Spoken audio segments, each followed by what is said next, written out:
South Africans are a bunch of ungrateful human beings. You guys are ungrateful of the role Nigeria played in your freedom from apartheid.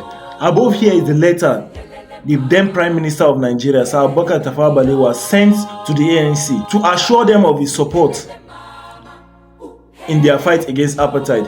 Let me read out the roles Nigeria played. Immediately after sending the letter, Sir Abubakar Tafawa Balewa lobbied for the effective expulsion of South Africa from the Commonwealth in 1961.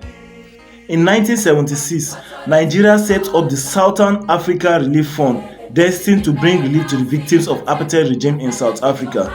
They provided educational opportunities to them and promote general welfare. The military administration of General Olusegun Obasanjo contributed 3.7 million to the fund.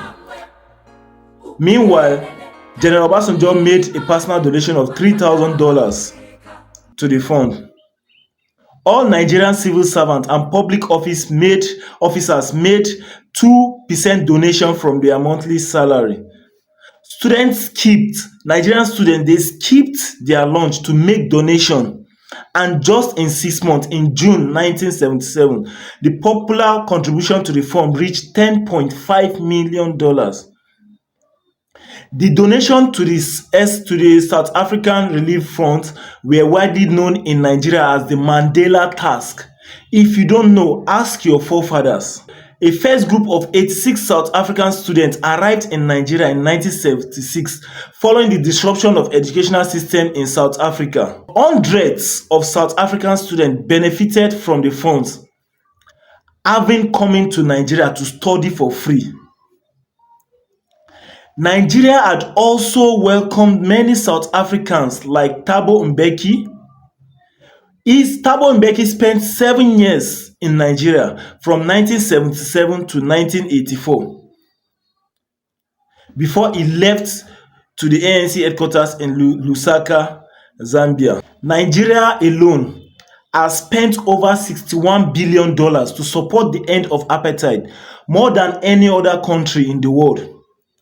According to the South African Institute of International Affairs,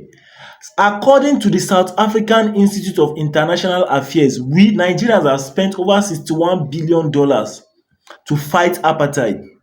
Also, during this period, Nigeria refused to sell oil to South Africa for decades in protests against the white minority rule, which made Nigeria to lose approximately $41 billion during that period by not selling petroleum to South Africa just to protest against the white minority.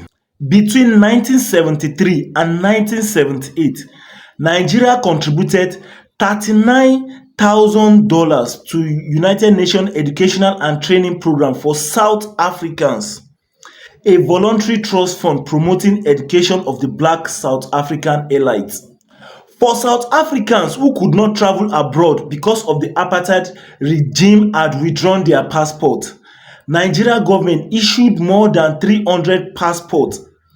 Along with fellow African countries, Nigeria lobbied for the creation of a United Nations Special Committee against apartheid and chaired it for 30 years.